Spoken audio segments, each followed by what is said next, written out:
Hi, good afternoon. This is Kin Bueno from the Diocese of Parañaque. The topic I am presenting to is about Marytown. Okay. Hmm.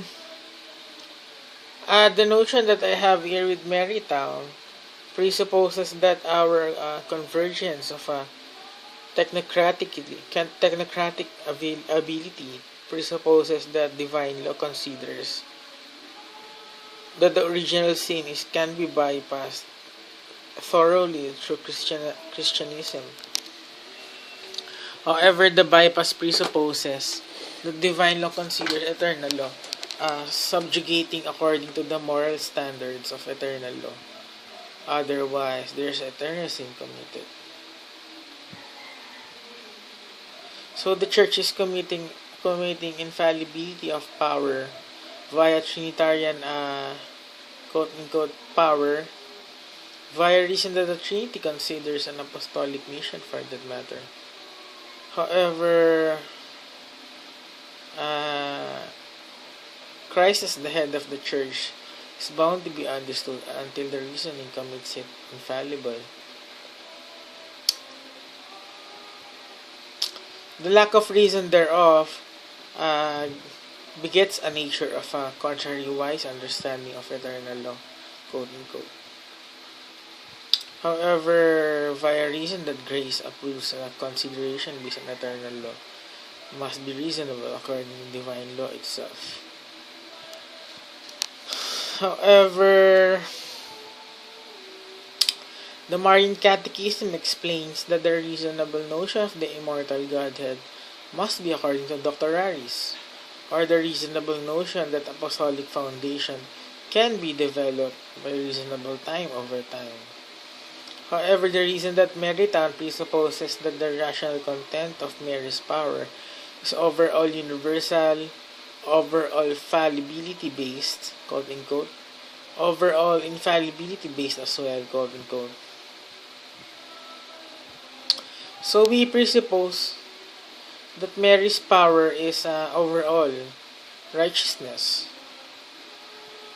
We presuppose that her sanctifying means can be considered as a blessed one of God for that matter.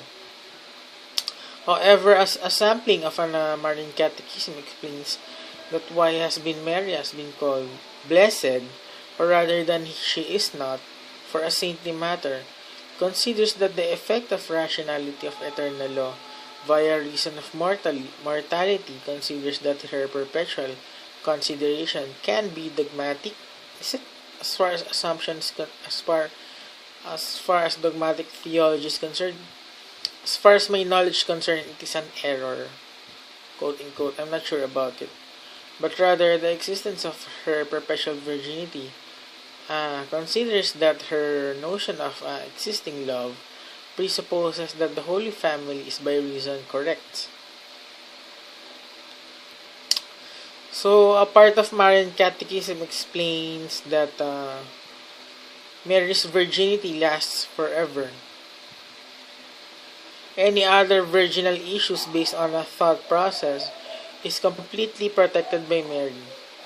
Overall, she is the protector of the evergreen interests of each one of us, even persons who do not existingly concern themselves by a reasonable content of the physical world.